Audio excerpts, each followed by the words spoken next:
उकडीचे होते बरं, नशीब चॉकलेटचे नव्हते. तुम्ही मला ओळखलं का? मी तुमचा लाडका गणपती. कसं ओळखणार? मला सोंड नाही, मोठे कान नाही. तुम्ही माझ्या मूर्त्या वेगवेगळ्या रूपात बनवता, कधी कृष्णाच्या, कधी महादेवाच्या, कधी विठ्ठलाच्या, कधी पोलिसाच्या. आज मी माणसाच्या रूपात आलोय.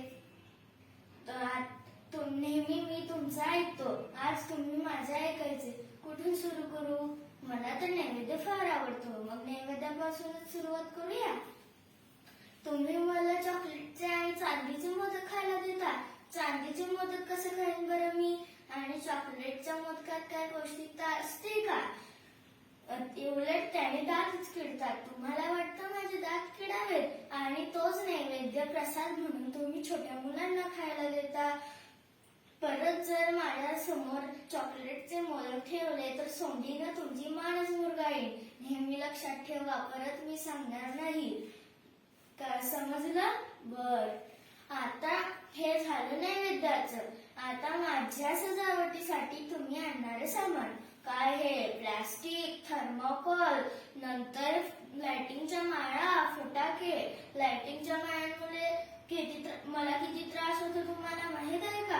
माझ्या डोळ्यासमोर सतत प्रकाश, तोही शांत नाही, नुसतं झगमगाट. त्यापेक्षा शांत मंद तेवणारा दिवा लावा ना माझ्यासमोर. कशाला उगाच एवढा झगमगाट? माझ्यासमोर लाइटिंगच्या माळा लावू नका. आणि प्लास्टिक, थर्मोकॉल तर नकोच, त्यामुळे खूप प्रदूषण होते. माझे विसर्जन झाल्यावर त्याचं काय होतं? कचरा, कधीही न विघटन होणारा. म्हणून प्लास्टिक, थर्मोकॉल वापरू नका. आणि आता फटाक्यांमुळे किती प्रदूषण होतं तुम्हाला माहित आहे का? मुकी जनावरं घाबरतात, पक्षी घाबरतात, आजारी माणसांना त्रास होतो, म्हाताऱ्या माणसांना त्रास होतो, त्याचा धूर होतो तो वेगळाच. म्हणून फटाके वापरू नका. समजला? बर. आता माझ्या मूर्त्यांचं काय? 23 फूट, 24 फूट, 25 फूट एवढ्या मोठ्या मूर्त्या कशाला पाहिजे? तेवढ्या मोठ्या मूर्त्या त्यामुळे माझं किती हाल होतं तुम्हाला माहित आहे का? कधी माझा हात तुटतो, कधी माझा पाय तुटतो, कधी तर माझं शिरच धडापासून वेगळं होतं. म्हणून तुम्ही एक 2 फुटाच्या छोट्या शाडूच्या मूर्त्या आणा ना. कशाला उगाच एवढ्या मोठ्या प्लास्टरच्या मूर्त्या? त्याला विसर्जन केलं तर ती विरघळत पण नाही. म्हणून शाडूच्या मूर्त्या आणा आणि 1-2 फुटाच्या छोट्या आणा. समजलं? बर. आता मंडळांचं काय? एका रस्त्यावर 4 गणपती? कशाला एवढे गणपती? लोकमान्य टिळकांनी सार्वजनिक गणेशोत्सव का सुरू केला? लोकांनी एकत्र येण्यासाठी. आणि तुम्ही काय? एका रस्त्यावर 4 गणपती? मग लोक एकत्र येणार की भांडणं वाढणार? भांडणच वाढणार ना.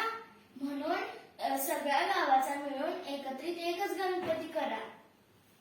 आलं लक्षात? बर. हे आता किती वाजले? अरे आरतीची वेळ झाली. हे लक्षात ठेवून पुढच्या वेळी असंच होईल ह्याची अपेक्षा करतो. चला, पुढच्या पण घरात हे समजावायचंय. तिथं काय नैवेद्य केलंय तो खायचा. चला, ये तुम्ही.